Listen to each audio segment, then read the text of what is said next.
Hello everyone, if you're new here, welcome. My name is Keisha and today I'm going to be talking to you about my May TBR and content plans.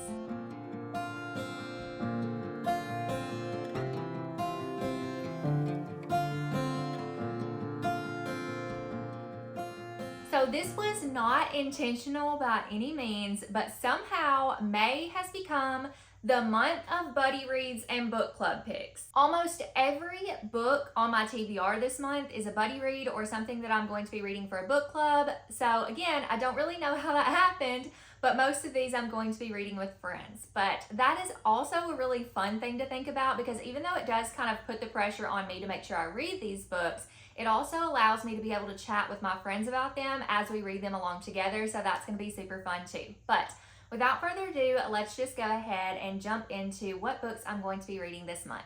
First and foremost, I want to highlight my spooky middle grade readathon, Bookathon, which has made its return this month. It's actually April 29th through May 5th, so it overlaps a little bit with both months. Last month in my April TBR, I didn't share what books I was going to be reading for Bookathon, so I decided to go ahead and share those with you, even though I've already read some of them. Even though it's not even the start of Bookathon yet. I tried to get a head start since I have so many books that I need to read in May. But just really quickly, if you did not know what Bookathon was, like I said, it is a spooky middle grade readathon. And my lovely co-host for this round, which is also the last round of Bookathon, is Yvette from Livres Adores over on Instagram. And Yvette also helped me create these beautiful graphics for the readathon. She made all of the cute watercolor ghosties and floral patterns, and I just think she does such a great job with any type of art I've ever seen her do. She does things like on Procreate, but she also does like watercolor and painting and pottery and all kinds of wonderful things. She is such a creative, beautiful friend of mine, and I'm very thankful not only to have had her do the graphics and help with the graphics for Bookathon, but also that she is going to be helping me co-host. By the time you're watching this video, Bookathon will have already begun. Like I said, it starts on April 29th.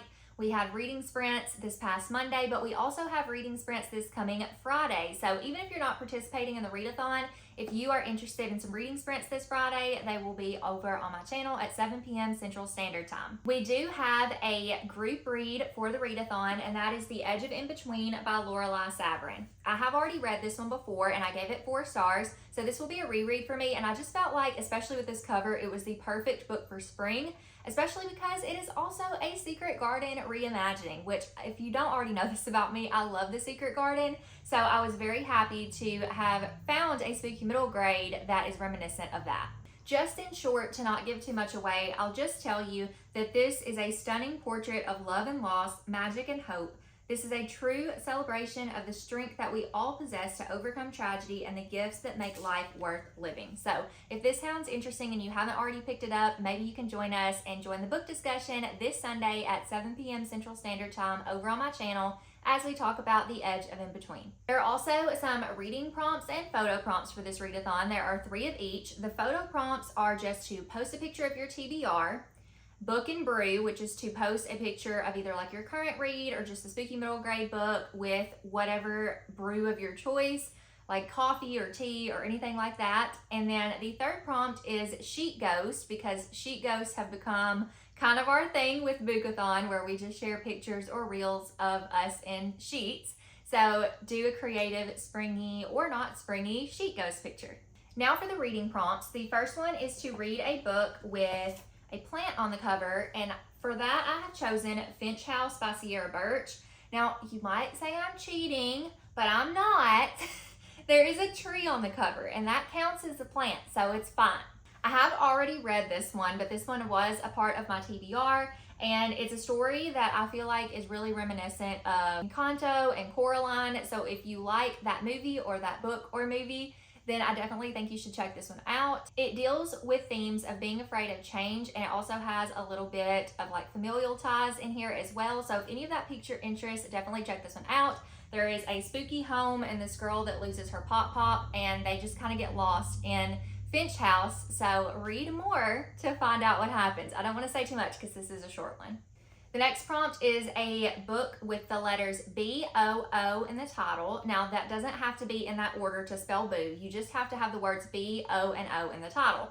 And so for that one, I have chosen Legend Hollow, The Witch's Cookbook by Taylor Pensoneau. I apologize to the author if I'm not saying that name correctly, but this was so kindly sent to me by the author, and I let him know that I wanted to save this to read for Bookathon so I could talk a little bit more about it with people who may be more drawn to this book as a spooky middle grade. It does take place around Halloween, and it's set in this town that has a bakery called the Rip Van Winkle Bakery, and its owner, Miss Hopper, is a rumored witch. And it says, for over 30 years, this bakery has been enchanting customers with spellbinding pastries while quietly protecting the town from creatures of legend. Her secret weapon is a cookbook created long ago by famed author Washington Irving. Now the cookbook has gone missing, and the bakery has fallen on hard times, and darkness has begun to spread. So you have our main character, Elise, and she works for, I think, Mrs. Hopper some, and she's trying to figure out how to help her and save her bakery. She doesn't really believe that Mrs. Hopper is a witch or believe in this cookbook. So things ensue from there. This is one that has more of a whimsical, I think, element of Halloween or things of that sort. So you have witches and goblins and trolls and all of that in the story. And it seems like there is a little bit more of a magical aspect as well. I am already 36 pages into this one. Like I said, I started a little early, but that is my book for this prompt. And the last prompt is a TBR veteran, and all that means is just a spooky middle grade book that has been on your TBR for a very long time. This one hasn't been on the longest, but I do really want to get to this one, and it has been on for a while. That is Watch Hollow, The Alchemist Shadow by Gregory Funaro. This is the sequel to the first book, Watch Hollow, which I really enjoyed. It follows our main characters who are the Tinkers, and it's a brother and sister duo, and they go into this new home. I think their father is trying to fix this clock, if I'm remembering correctly. And when they're trying to fix this clock in Watch Hollow, they start to notice that some things are a little bit amiss. There are animals that are missing from the clock. There's also a monster lurking, and it was a really fun, fantastical, and whimsical spooky middle grade. A lot lighter on the spooky, in my opinion. I think it kind of reminded me a little bit of the Spiderwick Chronicles, so if that piques your interest, definitely check out this series. I'm really excited to continue on. I think there's only 2 books out in the series. I'm not sure if there are going to be any more, but this one features a labyrinth, so I'm extra excited about that. Now let's jump into my book club reads for the month. So the first one that I want to talk about is for my personal book club. This is a Christian book club, and it's called Revive. And for this month, I'm going to be reading Dear Henry, Love Edith by Becca Kinzer. And my co-hosts for this month are Hannah from the Teacher's TBR and Yvette from Livres Adores. We do have reading sprints for Revive this month on the 9th at 7 p.m. Central Standard Time. You don't have to be reading this book with us to join in for sprints, but if you're looking for sprints, that is going to be another time this month that I'll be hosting them. And then our book discussion for this book is going to be on the 28th, also at 7 p.m. Central Standard Time. If you're a fan of clean fiction or Christian romances, or if you're a fan of You've Got Mail or letter writing, this might be a book that you want to pick up. If you haven't already heard about Dear Henry, Love Edith, I know a lot of the Christian BookTube community really enjoys it, but let me go ahead and tell you what it's about. After a short and difficult marriage, recently widowed Edith Sherman has learned her lesson. Forget love, forget marriage. She plans to fill her 30s with adventure. As she awaits the final paperwork for a humanitarian trip to South Africa, she accepts a short-term nursing position in a small Midwestern town. The last thing she needs is a handsome local catching her eye. How inconvenient is that? Henry Hobbs isn't exactly thrilled to have Edith, who he assumes is an elderly widow, dumped on him as a house guest for the summer. But he'd do almost anything for his niece, who is practically like a sister to him given how close they are in age. Especially since Edith will be working nights and Henry works most days. When he and Edith keep missing each other in person, they begin exchanging notes, short messages at first, then longer letters sharing increasingly personal parts of their lives. By the time Henry realizes his mistake, that Edith is actually the brown-eyed beauty he keeps bumping into around town, their hearts are so intertwined he hopes they never unravel. But with her departure date rapidly approaching and Henry's roots firmly planted at home, Edith must ultimately decide if the adventure of her dreams is the one right in front of her. Oh my gosh, that sounds so cute! Oh, I just cannot wait to read this one. I love that it's one of those situations where they have no idea who each other is and they just keep missing each other, and then they fall in love and don't even realize who each other is.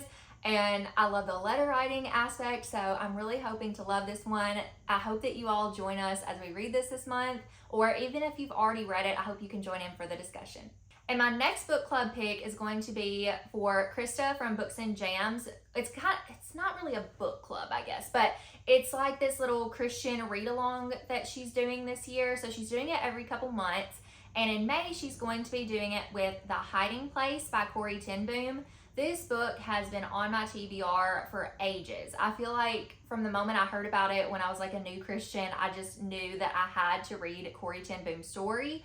I know a little bit about it, and I know who Corrie ten Boom is, but I've never really dove into her story. She and her family were alive during the Holocaust, and they helped to save some Jews and like hide them.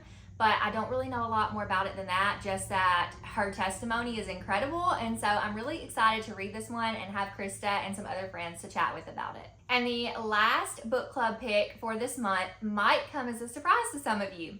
I had no intentions of reading this book because in the past, even though I have enjoyed one of this author's books, I knew that she was not somebody that I wanted to really read again because she doesn't typically write clean romance or like, you know, no cussing or anything like that, which I can handle some cussing in books, but I don't really prefer it.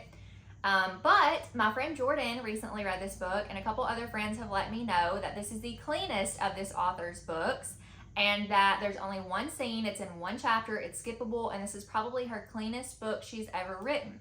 If you don't already know what book I'm talking about, that is Just for the Summer by Abby Jimenez, and I'm going to be reading this for Gwen from Lavender Mud or Gwendolyn Kinzinger here on YouTube's Talk Bookish to Me Patreon, which Talk Bookish to Me is also her podcast, but she has a Patreon connected to her podcast, and she has the Night Owl Book Club, and we are going to be reading Just for the Summer.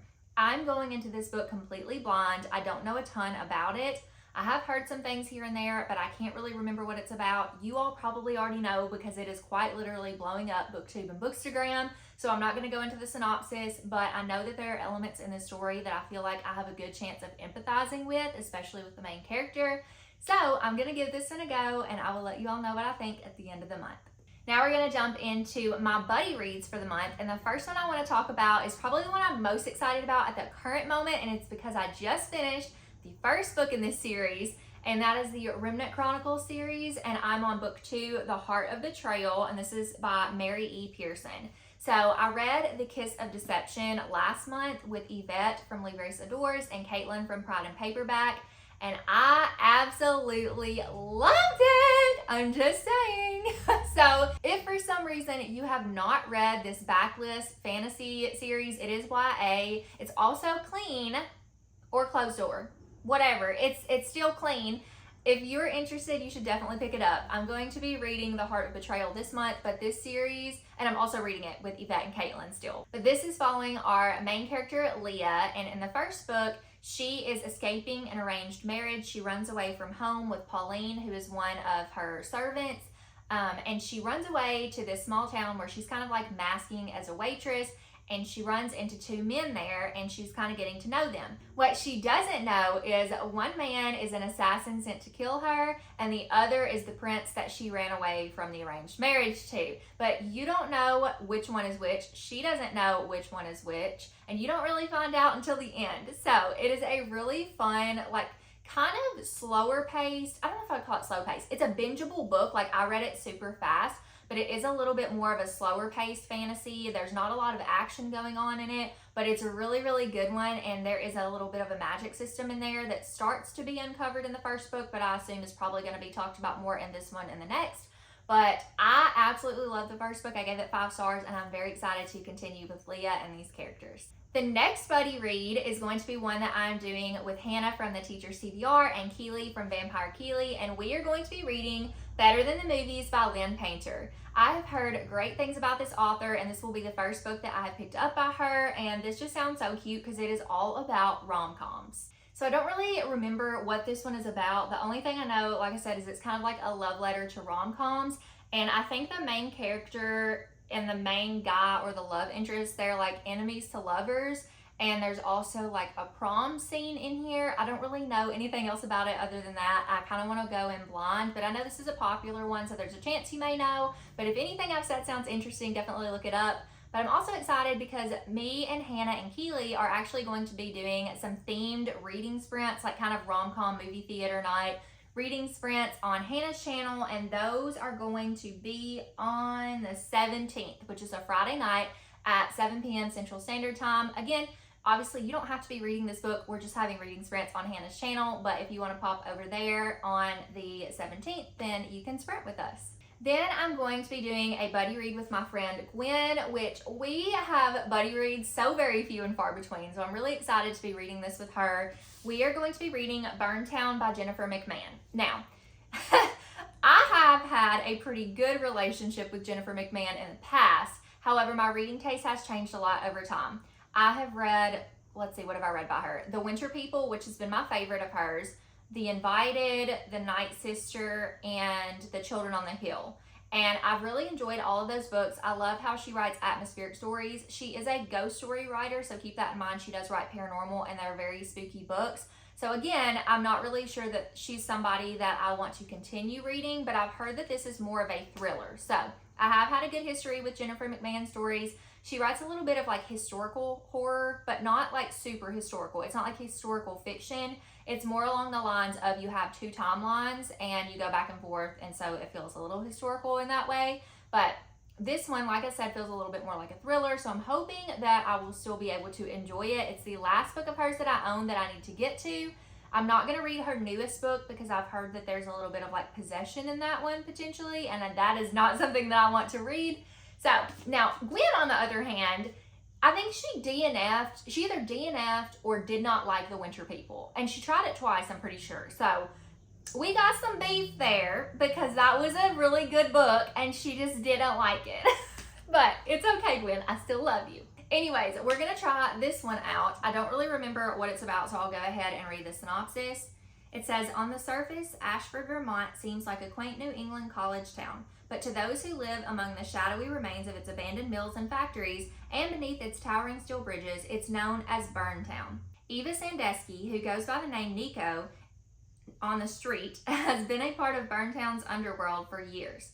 Ever since the night her father, Miles, drowned in a flood that left her and her mother, Lily, homeless. A respected professor, Miles was also an inventor of fantastic machines, including one so secret that the plans were said to have been stolen from Thomas Edison's workshop.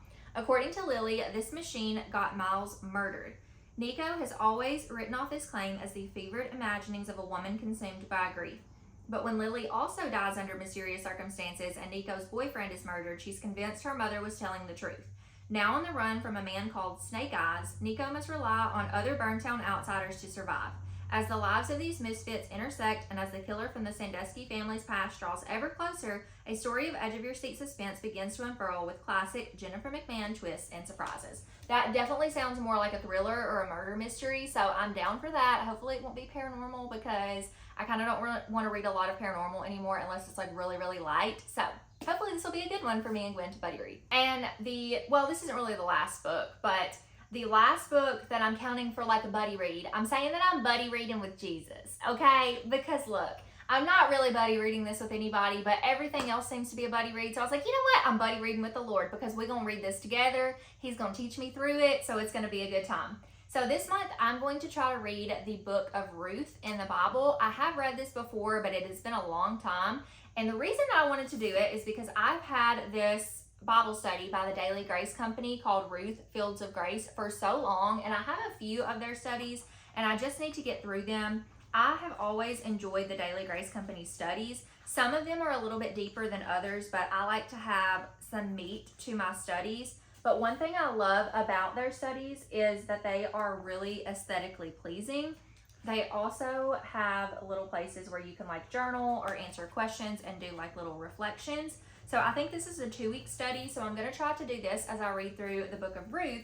And I think this is so funny because they both say kind of the same thing. So this is a study called Ruth, Fields of Grace. And after I read Ruth and do the study, I'm going to be reading In the Field of Grace by Tessa Afshar. So I have been wanting to try Tessa Afshar for a little bit. This is kind of a new thing for me. I have never read biblical fiction before, but I really wanted to read this one. And I wanted to kind of dip my toe in with Tessa Afshar because I've heard nothing but good things about her. I think that the author was actually a Muslim. Yeah, it says she was born in Iran, lived there for 14 years, and attended an English boarding school before moving to the United States. And her conversion to Christianity in her 20s changed the course of her life forever.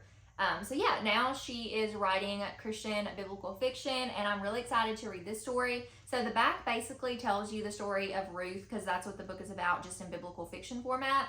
But just in case you don't know about the story of Ruth, I'm going to let you know what this book is about. Love resurrected from lifeless dreams happens in the arms of a loving God.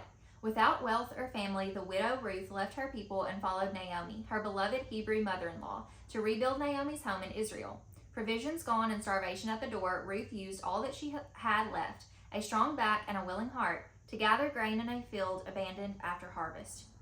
Tormented by others, Ruth is shocked to find the owner of the field watching her, talking to her, bringing food to her and Naomi. Boaz tells himself his kindness towards Ruth is repayment for the love she has shown to his cousin Naomi, but his heart knows better. It says, Debbie Maycomber says, I was hooked from the first page. The biblical story came alive and the love of Ruth and Boaz unfolded. I devoured this book reading late into the night. So hopefully I have the same experience. And like I said, this is going to be my buddy read with Jesus. I do have one more book that I'm kind of continuing on. I started this book in April and I haven't finished it yet. I'm kind of taking it slow, and that is Everyday Faithfulness by Glenna Marshall, The Beauty of Ordinary Perseverance in a Demanding World. So I am going to be continuing this one also. And that is my TBR for the month. I do have a couple other things to mention. I have a couple other sprints and videos that will be coming out that you can look forward to, but we will just breeze through those really quickly. So first up, on the 23rd, I'm going to be doing reading sprints over my channel at 7 p.m. Central Standard Time with Wendy from Wendy's Inspired Reads and Leah Beth from Book Time. Then I'll be doing my monthly reading wrap-up and reading sprints on the 30th at 7 p.m. Central Standard Time, and I'll be doing those with Caitlin from Pride and Paperback. And those are really all of the sprints that I'm going to be doing this month, because at the beginning of the month, I'm doing so much, so I just needed to slow down, and I also don't have the StreamYard time to be doing more. So other than that, you can expect a Bookathon vlog from me after the readathon. Also, Delight episodes 4 and 5 should come out this month. They're usually the 2nd and the 4th. I can't remember. Okay, so on the 12th and on the 26th, that's when you can expect my Delight episodes. And then I may do a video on Ruth, since I'm doing a study and reading a book on it. We shall see how that goes. And other than that, anything else that comes out for me is going to be determined, because I don't have plans for anything else right now. That is going to be all for me today, but if you made it this far in the video, you can either, number one, let me know what book you are most excited to read in May, or you can drop an emoji down below just to show your support. If you want to leave like a floral emoji, since we have some flowers behind us, you can do that. It's also springtime and we're approaching summer. Yay! I'm so excited for the warmer weather. So just drop one of those down below in the comments. But thank you all so much for watching, and I will see you in my next video. Bye, friends.